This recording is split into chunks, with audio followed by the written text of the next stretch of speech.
Today we turn to Kant's reply to Aristotle. Kant thinks that Aristotle just made a mistake. It's one thing, Kant says, to support a fair framework of rights within which people can pursue their own conceptions of the good life. It's something else, and something that runs the risk of coercion, to base law or principles of justice on any particular conception of the good life. You remember Aristotle says, in order to investigate the ideal constitution, we have first to figure out the best way to live. Kant would reject that idea. He says that constitutions and laws and rights should not embody or affirm or promote any particular way of life. That's at odds with freedom. For Aristotle, the whole point of law, the purpose of the polis, is to shape character, to cultivate the virtue of citizens, to inculcate civic excellence, to make possible a good way of life. That's what he tells us in the Politics. For Kant, on the other hand, the purpose of law, the point of a constitution, is not to inculcate or to promote virtue. It's to set up a fair framework of rights within which citizens may be free to pursue their own conceptions of the good for themselves. So we see the difference in their theories of justice. We see the difference in their account of law, or the role of a constitution, the point of politics. And underlying these differences are two different accounts of what it means to be a free person. For Aristotle, we're free insofar as we have the capacity to realize our potential. And that leads us to the question of fit. Fit between persons and the roles that are appropriate to them. Figuring out what I'm cut out for. That's what it means to lead a free life, to live up to my potential. Kant rejects that idea and instead substitutes his famously demanding notion of freedom as the capacity to act autonomously. Freedom means acting according to a law I give myself. Freedom as autonomy. Part of the appeal, part of the moral force of the view of Kant and of Rawls consists in the conception of the person as a free and independent self, capable of choosing his or her own ends. The image of the self as free and independent offers, if you think about it, a powerful, liberating vision, because what it says is that as free moral persons, we are not bound by any ties of history or of tradition or of inherited status that we haven't chosen for ourselves. And so we're unbound by any moral ties prior to our choosing them. And that means that we are free and independent sovereign selves. We're the authors of the only obligations that constrain us.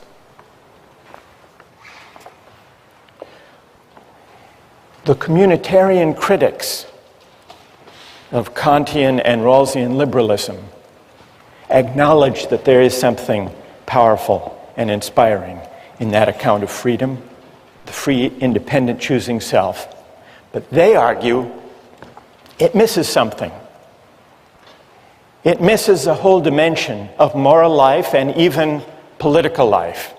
It can't make sense of our moral experience because it can't account for certain moral and political obligations that we commonly recognize and even prize.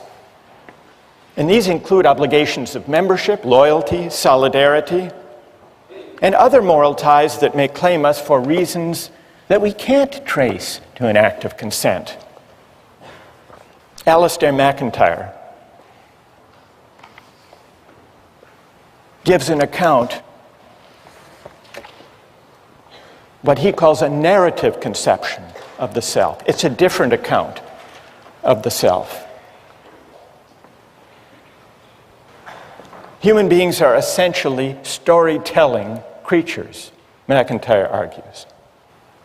That means I can only answer the question, what am I to do, if I can answer the prior question, of what story or stories do I find myself a part? That's what he means by the narrative conception of the self. What does this have to do with the idea of community and belonging? McIntyre says this: once you accept this narrative aspect of moral reflection, you will notice that we can never seek for the good or exercise the virtues only as individuals. We all approach our circumstance as bearers of particular social identities. I am someone's son or daughter, a citizen of this or that city. I belong to this clan, that tribe, this nation. Hence, McIntyre argues, what is good for me has to be the good for someone who inhabits these roles. I inherit from the past of my family, my city, my tribe, my nation, a variety of debts, inheritances, expectations, and obligations. These constitute the given of my life, my moral starting point. This is, in part, what gives my life its moral particularity. That's the narrative conception of the self. And it's a conception that sees the self as claimed or encumbered, at least to some extent, by the history, the tradition, the communities of which it's a part. We can't make sense of our lives, not only as a psychological matter, but also as a moral matter, in thinking what we ought to do without attending to these features about us. Now, McIntyre recognizes that this narrative account, this picture of the encumbered self, puts his account at odds with contemporary liberalism and individualism. From the standpoint of individualism, I am what I myself choose to be. I may biologically be my father's son, but I can't be held responsible for what he did unless I choose to assume such responsibility. I can't be held responsible for what my country does or has done unless I choose to assume such responsibility. But McIntyre says this reflects a certain kind of moral shallowness, even blindness. It's a blindness at odds with the full measure of responsibility, which sometimes, he says, involves collective responsibility, or responsibilities that may flow from historic memories. And he gives some examples. Such individualism is expressed by those contemporary Americans who deny any responsibility for the effects of slavery upon black Americans, saying, I never owned any slaves. Or the young German who believes that having been born after 1945 means that what Nazis did to Jews has no moral relevance to his relationship to his Jewish contemporaries.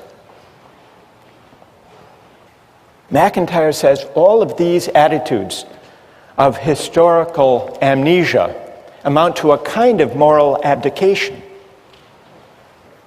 Once you see that who we are and what it means to sort out our obligations can't be separated, shouldn't be separated from the life histories that define us.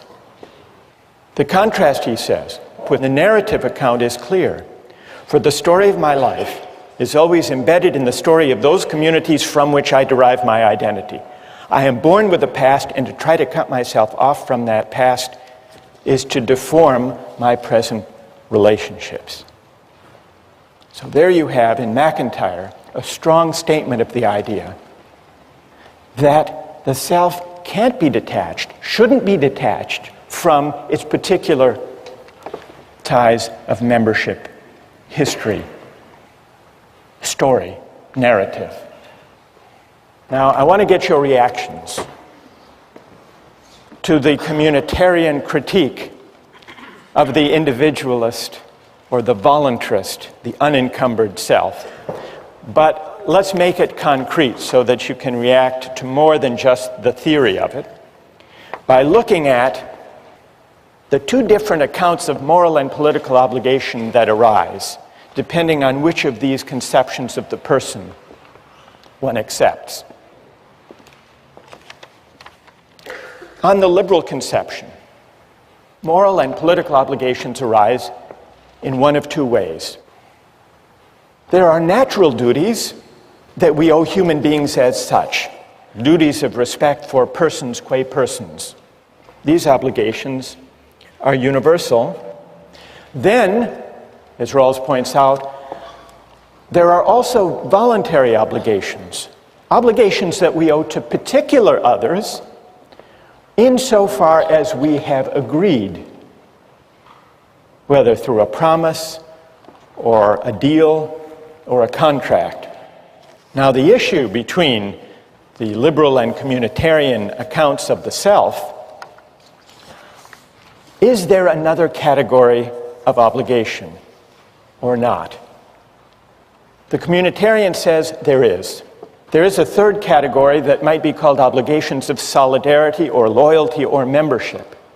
The communitarian argues that construing all obligations as either natural duties or voluntary obligations fails to capture obligations of membership or solidarity. Loyalties whose moral force consists partly in the fact that living by them is inseparable from understanding ourselves as the particular persons we are. What would be some examples? And then I want to see how you would react to them. Examples of obligations of membership that are particular but don't necessarily flow from consent, but rather from membership, narrative, community, one's situation. The most common examples are ones to do with the family, the relation between parents and children, for example. Suppose there were two children drowning. You could save only one of them. One was your child, the other was a stranger's child. Would you have an obligation to flip a coin? Or would there be something morally obtuse if you didn't rush to save your child? Now you may say, well, parents have agreed to have their children. So take the other case, the case of children's obligation for their parents. Now we don't choose our parents.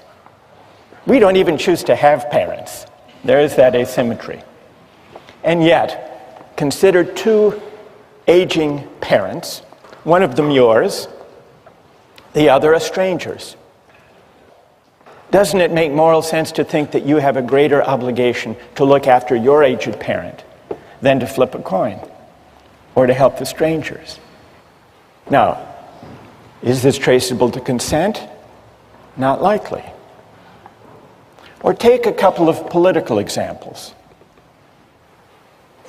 During World War II, French resistance pilots flew bombing raids over occupied France.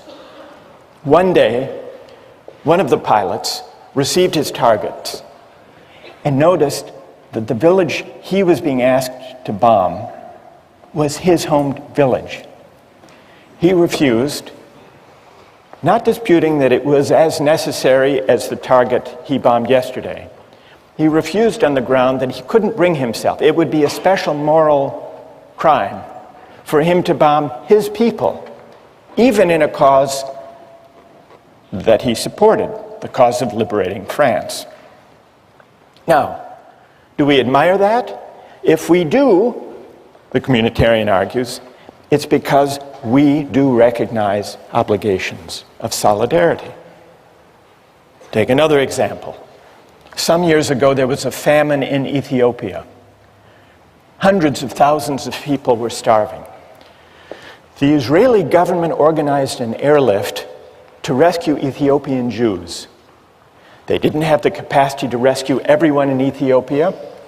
They rescued several hundred Ethiopian Jews. Now, what's your moral assessment? Is that a kind of morally troubling partiality, a kind of prejudice? Or, as the Israeli government thought, is there a special obligation of solidarity that this airlift properly responded to? Well, that takes us to the broader question of patriotism. What, morally speaking, is to be said for patriotism?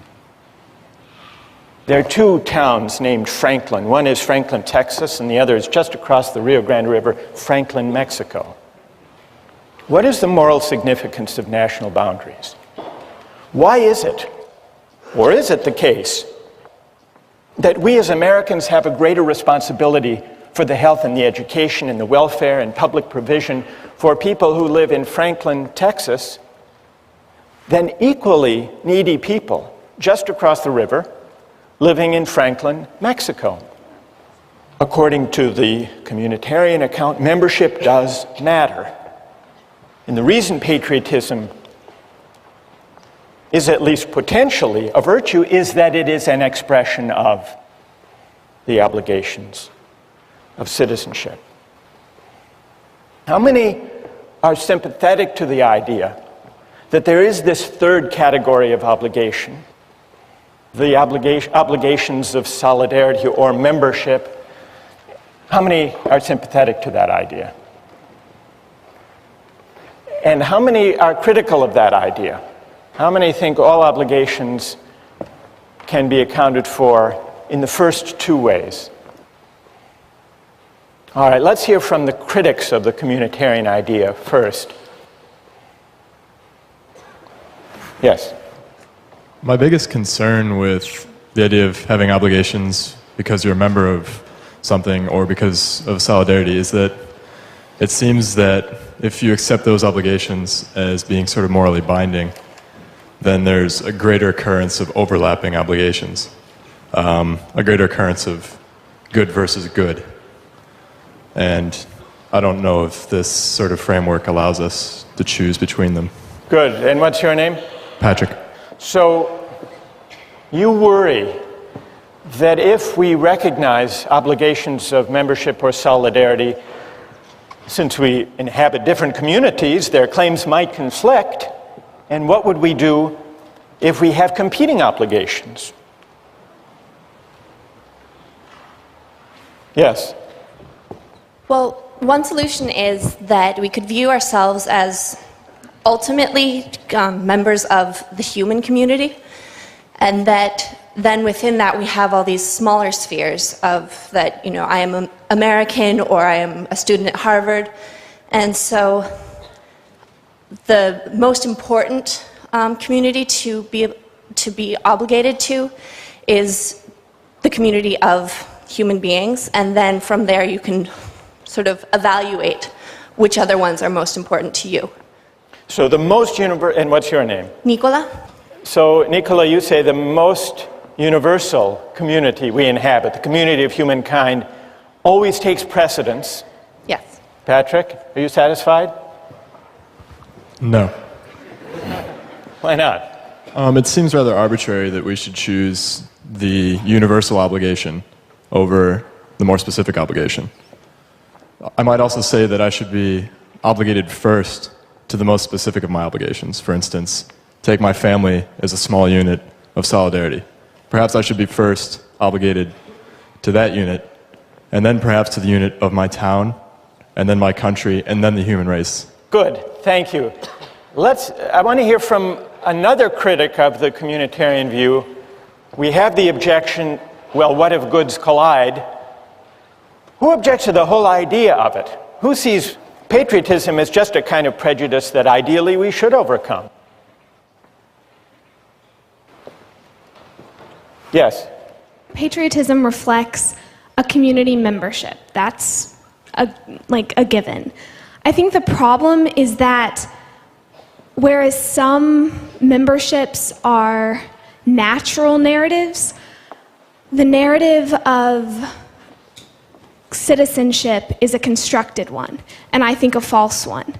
Because as the river is just a historical accident, it makes no sense that because the lottery of birth threw me into the United States as opposed to Mexico, that that's the membership that I should be a part of. Good. And what's your name? Elizabeth. Elizabeth. Who has a reply? Yes. I think in general, we have to ask, where do our moral obligations arise from anyway? And I think basically there'd be two places from which they could arise. One would be kin, and another one would be reciprocity. And the closer you are associated to other people, there's a natural reciprocity there in terms of having interactions with those people.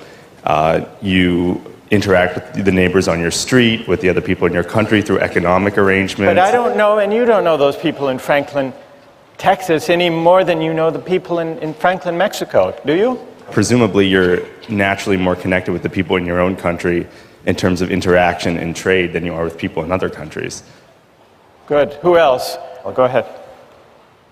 Yeah, I think that a lot of the basis for patriotism can be compared to like school spirit or even house spirit that we see here, where freshmen are sorted into houses and then within a day they have developed some sort of attachment or pride associated with that house. And so I think that we can probably draw a distinction between a moral obligation for communitarian beliefs and sort of just a sentimental, emotional attachment. Good. Wait, stay there. What's your name? Rena. What about, go back to my example about the obligation of the child to the parent. Would you say the same thing there? It's just may or may not be a sentimental tie, but it has no moral weight? Well, I mean, I'm not entirely certain that accident in the initial stage is something that will preclude like moral obligations later. So, you know, just because we were randomly sorted into a house or just because we don't choose who our parents are or what country we're born into doesn't necessarily mean that we won't like develop an obligation based on some type of benefit, I guess, just sort of shaking. So your obligation to your aged parent that's greater than to aged parents around the world is only because and insofar as you're repaying a benefit that your parent gave you when you were growing up? Yeah, I mean, I would say that if you look at cases of adoption where, you know, you have a biological parent somewhere else that you don't interact with, and then you have a parent, you know, who adopted you, most people would say that if you had to pick between them in the case of, you know, aging parents, that your obligation would lie more with the person who raised you and who had exchanges with you meaningfully. Right. May I ask you one more question about the parent? Sure. Do you think that a person with a bad parent owes them less? I don't know, because I've never had a bad parent.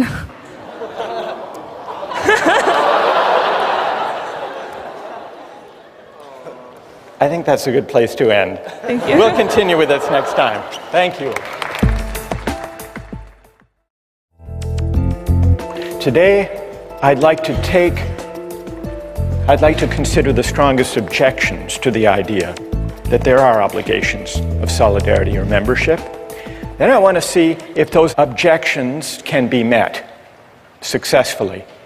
One objection emerged in the discussion last time. Patrick said, well, if obligations flow from community membership and identity, we inhabit multiple communities, doesn't that mean that our obligations will sometimes conflict? So that's one possible objection. And then Rena said, these examples meant to bring out the moral force of solidarity and membership. Examples about parents and children, about the French resistance fighter asked to bomb his own village and drawing back, about the airlift by Israel of Ethiopian Jews. These examples, they may be intuitively evocative, Rena said, but really they're pointing to matters of emotion, matters of sentiment, not true moral obligations. And then there were a number of objections not necessarily to patriotism as such, but to patriotism understood as an obligation of solidarity and membership beyond consent. This objection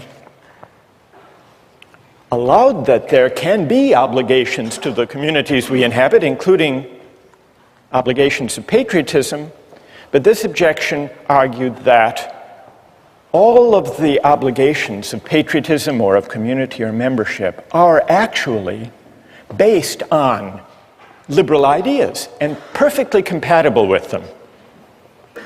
Consent, either implicit or explicit, or reciprocity. Julia Rothau, for example, on the website, said that liberalism can endorse patriotism as a voluntary moral obligation. Patriotism and familial love both fall under this category. Because after all, Julia points out, the Kantian framework allows people free rein to choose to express virtues such as these if they want to. So you don't need the idea of a non-voluntary particular moral obligation to capture the moral force of community values. Where's Julia? Okay, so did I summarize that fairly? There is action. Julia actually is in line with what Rawls says about this very topic. You weren't aware of that. You came up with it on your own. That's pretty good. Rawls says, when he's discussing political obligation, he says it's one thing if someone runs for office or enlists in the military. They're making a voluntary choice. But Rawls says there is, I believe, no political obligation, strictly speaking, for citizens generally, because it's not clear what is the requisite binding action and who has performed it. So Rawls acknowledges that for ordinary citizens, there is no political obligation except insofar as some particular citizen willingly, through an act of consent, undertakes or chooses such an obligation. That's in line with Julia's point. It's related to another objection that people have raised, which is it's perfectly possible to recognize particular obligations to one's family or to one's country, provided honoring those obligations doesn't require you to violate any of the natural duties or requirements of universal respect for persons qua persons. So that's consistent with the idea that we can choose, if we want to express a loyalty to our country or to our people or to our family, provided we don't do any injustice within the framework, acknowledging the priority, that is, of the universal duties. The one objection that I didn't mention is the view of those who say that obligations of membership really are a kind of collective selfishness. Why should we honor them? Isn't it just a kind of prejudice?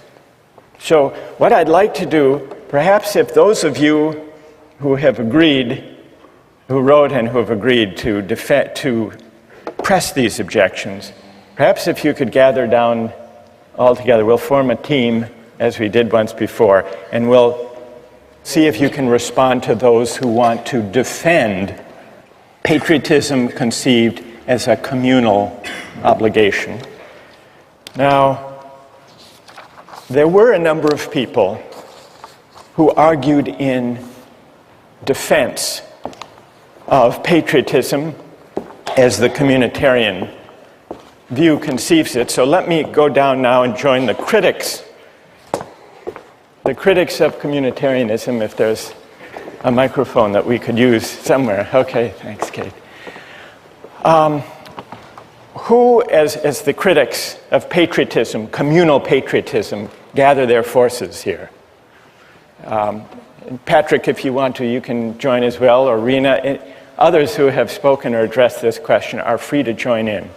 But I would like to hear now from those of you who defend patriotism and defend it as a moral obligation that can't be translated back into purely consent-based terms.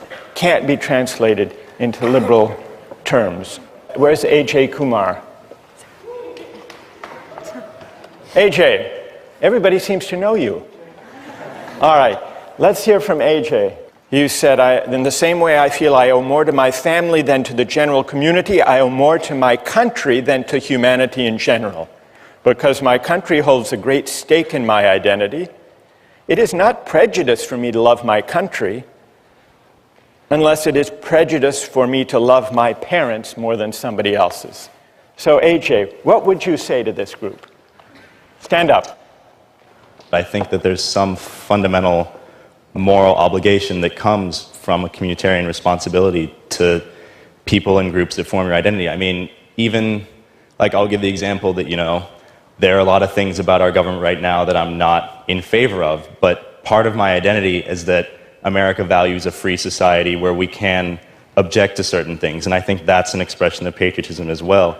And, you know, I go back to the parent example, or even at Harvard, I think, you know, I owe more to my roommates because they make up my identity than I do to the Harvard community as a whole. And I think that applies to our country because there are certain things that growing up here, yes, we can't choose it, we can't choose our parents, things like that, but it makes up part of our identity. Okay, who would like to take that on? Ike? Yeah, about the obligation to others simply by virtue of being in being influenced by them. I'm a German citizen, and if I had been born 80 years earlier, then I would have been a citizen of Nazi Germany. And for some reason, I just don't think that I would have to feel obligated towards Germany because I had benefited from actions of Nazis. I mean, I guess my response to that would be you have hundreds of thousands of protesters in the United States right now who hold up signs that say peace is patriotic. And I'm sure there are people in this room who don't agree with that. I personally do. And I would say that they're strongly objecting to basically everything the Bush administration is doing right now, but they still consider themselves loving their country because they're furthering the cause of what they see as best for the country. And I tend to agree with that as a patriotic movement. Well, but how's that then? How do you still favor your country? How's that still patriotic? I mean, isn't that more a sentimental attachment? Where's the obligation there? Yeah, not to bring this back to John Locke, but I'd like to bring this back to John Locke. So, I mean, in his conception of you know, when people join society, there's still some outlet. Like if you're not satisfied with your society, you know, you do have a means of exit. Even though we had a lot of concerns about how you're born in and it's not very feasible, he still provides that option. If we want to say that your obligation to society is a moral one, that means that prior to knowing exactly what that society is going to be like or what your position is going to be in that society, that means that you have a binding obligation to, like, a completely unknown body that could be, you know, completely foreign to all of your personal beliefs or, you know, what you would hold to be Do you correct. think that that kind of communal obligation or patriotism means writing the community a blank moral check? Basically, yeah. Like, I think that we can, you know, I think it's reasonable to say that as you grow and as you develop within that community, that you acquire some type of obligation based on reciprocity. But to say that you have a moral obligation, I think, requires a stronger justification. Good. Who else? Anyone else like to address that? I guess we could say that you could argue that you're morally obliged to society by the fact that there is this reciprocity. I think it's the idea that, you know, we participate in society, we pay our taxes, we vote. This is why we could say that we owe something to society. But beyond that, I don't think there's anything inherent in the fact that we are members of the society itself that we owe it anything. I think it's insofar as the society gives us something, gives us protection, safety, security, then we owe the society something, but nothing beyond what we give the society. Who wants to take that on? Rahul? I don't think we give the community a blank moral check in that sense. I think we only give it a blank moral check when we abdicate our sense of civic responsibility and when we say that the debate doesn't matter because patriotism is a vice. I think that patriotism is important because it gives us a sense of community, a sense of common civic virtue that we can engage in the issues. Even if you don't agree with the way the government is acting, you can still love your country and hate the way it's acting. And I think because out of that love of country, you can debate with other people and have respect for their views, but still engage in the debate. If you just say that, you know, patriotism is a vice, you drop out of that debate and you cede the ground to people who are more fundamentalist, who have a stronger view, and who may coerce the community. Instead, we should engage the other members of the community on that same moral ground. Well, now what we hear from AJ and Rahul is a very pluralistic, argumentative, critically minded patriotism. Whereas what we hear from Ike and the critics of patriotism here is the worry that to take patriotic obligation in a communal way, seriously, involves a kind of loyalty that doesn't let us just pick and choose among the beliefs or actions or practices of our country. What's left of loyalty if all we're talking about, AJ and Rahul, if all we're talking about is loyalty to principles of justice that may happen to be embodied in our community or not, as the case may be, and if not, then we can reject its course. I don't know, I've sort of given a reply. I got carried away. I'm sorry. Who would like? Go ahead, Julia.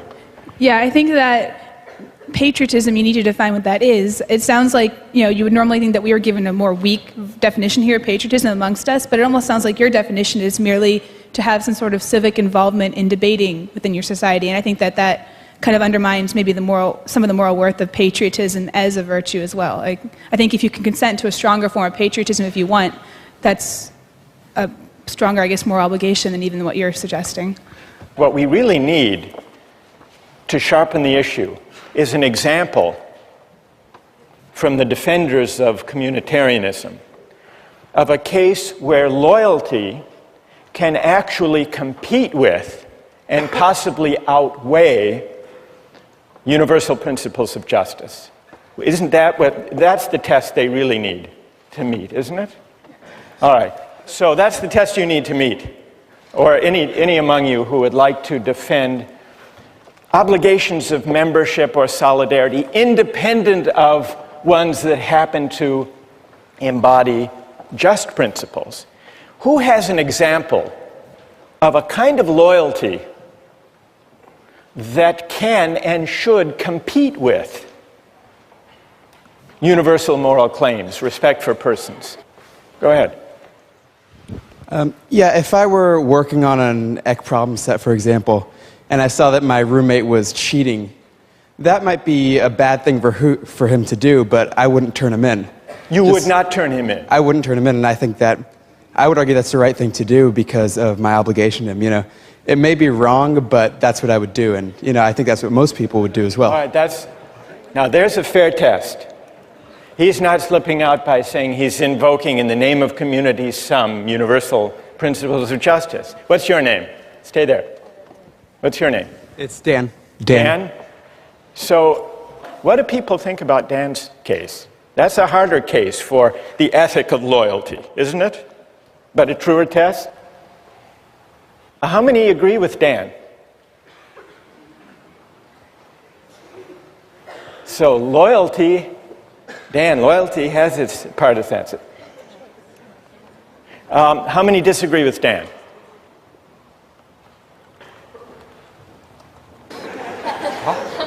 Peggy. Oh, well, I agree with Dan, but I agree that it's a choice that we make, but it's not necessarily right or wrong. I mean, I'm agreeing that I'm going to make the wrong choice because I'm going to choose my roommate, but I also recognize that that choice isn't morally right. So you're still translating even Dan's loyalty. You're saying, well, that's a matter of choice. But what's the right thing to do? Most people put up their hands saying, Dan would be right to stand by his roommate and not turn him in.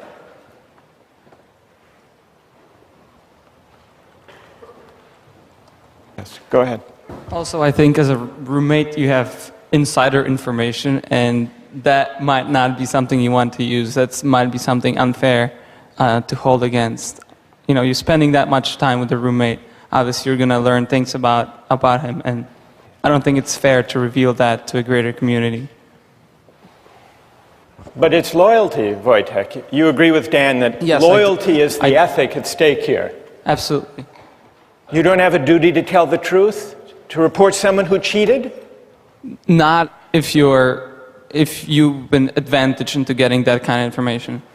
Before our critics of patriotism leave, I want to give you another version, a more public example of what I guess we should call it Dan's dilemma.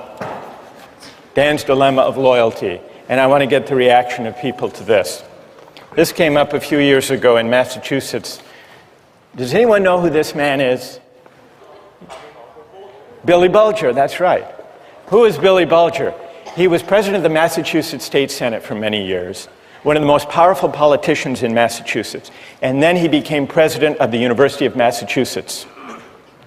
Now, Billy Bulger, did you hear the story about him that bears on Dan's dilemma? Billy Bulger has a brother named Whitey Bulger. And this is Whitey Bulger.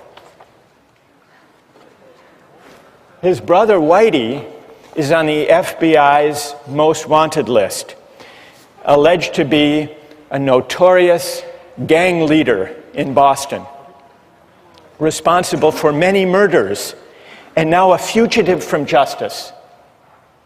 But when the U.S. attorney, they called Billy Bulger, then the president of the University of Massachusetts, before the grand jury, and wanted information on the whereabouts of his brother, this fugitive, and he refused to give it. The U.S. attorney said, just to be clear, Mr. Bulger, you feel more loyalty to your brother than to the people of the Commonwealth of Massachusetts? And here's what Billy Bulger said, I never thought of it that way, but I do have a loyalty to my brother. I care about him. I hope that I'm never helpful to anyone against him. I don't have an obligation to help anyone catch my brother. Dan, you would agree? How many would agree with the position of Billy Bulger?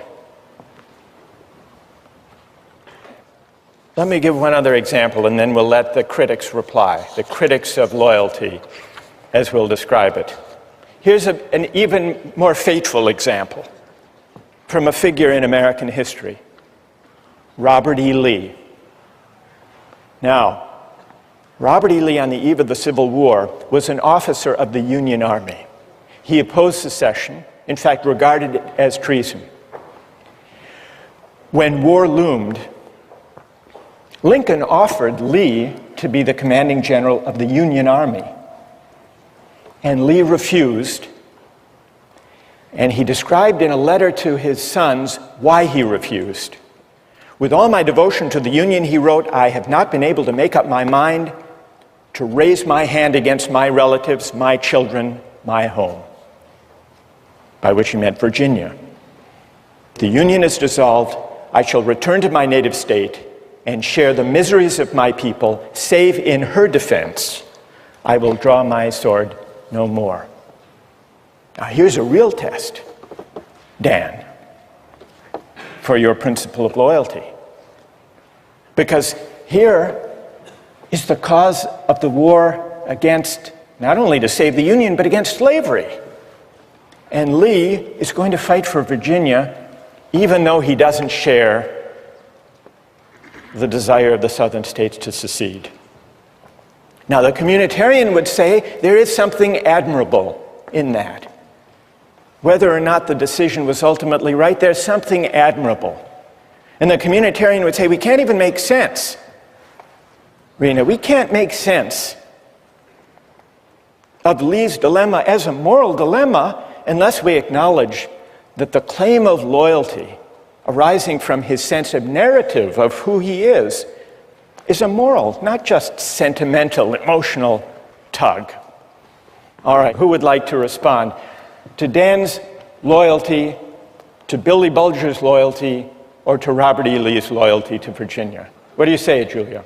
Okay, well, I think that these are some classic examples of multiple spheres of influence, and that you have conflicting communities, that your family and your country. I think that's one reason why the idea of choice in your obligation is so important, because how else can you resolve this? If you're morally obligated and there's no way out of this need for loyalty to both communities, you're trapped. There's nothing you can do. You have to make a choice.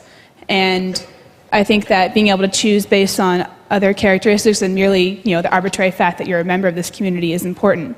Otherwise, it's left to, randomness. Well, Julia, the issue isn't whether Dan makes a choice, or Billy Bulger or Robert E. Lee. Of course they make a choice. The question is, on what grounds, on what principle should they choose? The communitarian doesn't deny that there's a choice to be made. The question is, which choice, on what grounds, and should loyalty as such weigh? Andre, now you want to. All right, go ahead. What do you say? Well, one of the things we've noticed in the three examples is that the people have all chosen the most immediate community of which they're a part, the more local one. And I think there's something to be said for that. It's not just random. There doesn't seem to be a conflict because they know which one is more important. And it's their family over the Ec 10 class, their state over their country, and their family over the Commonwealth of Massachusetts. So I think that's the answer to which is more important. You think that the local, the more particular is always the weightier morally, Andre? Well, there seems to be a trend in the three cases. I would agree with that, I think. And I think most of us would agree that your family takes precedence over the United States, perhaps. Which is why you go with Dan. Dan, yes. Loyalty to the roommate over Ec 10 and the truth. Yeah, exactly. I would, because, truth-telling, not the truth of Ec 10. Yes. All right, so we understand. Yes.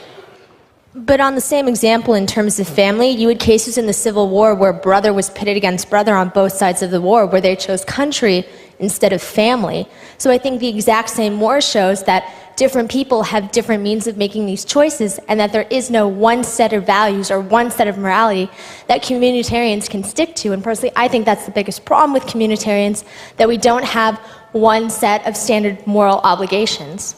And tell me your name. Samantha. So Samantha, you agree with Patrick's point the other day, that there may be, if we allow obligations to be defined by community identification or membership, they may conflict, they may overlap, they may compete, and there is no clear principle. Andre says there's a clear principle, the most particular. The other day, Nicola, who is sitting over here, where's Nicola, said, the most universal. You're saying, Samantha, the scale of the community as such can't be the decisive moral factor. So there has to be some other moral judgment. All right, let's let our critics of communal patriotism, let's express our appreciation and thank them for their having stood up and responded to these arguments, defined the issue.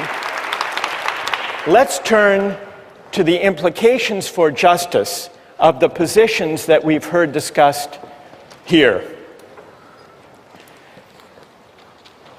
One of the worries underlying these multiple objections to the idea of loyalty or membership as having independent moral weight is that it seems to argue that there is no way of finding principles of justice that are detached from conceptions of the good life as they may be lived in any particular community. Suppose the communitarian argument is right. Suppose the priority of the right over the good can't be sustained. Suppose instead that justice and rights unavoidably are bound up with conceptions of the good. Does that mean that justice is simply a creature of convention, of the values that happen to prevail in any given community at any given time. One of the writings we have among the communitarian critics is by Michael Walther. He draws the implications of justice this way. Justice is relative to social meanings. A given society is just if its substantive life is lived in a certain way, in a way that is faithful to the shared understandings of the members.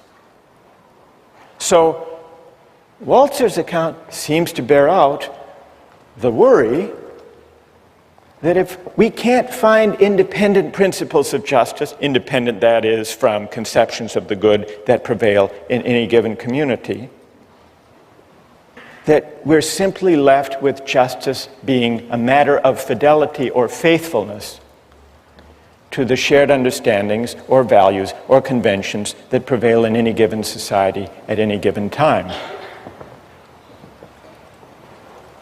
But is that an adequate way of thinking about justice?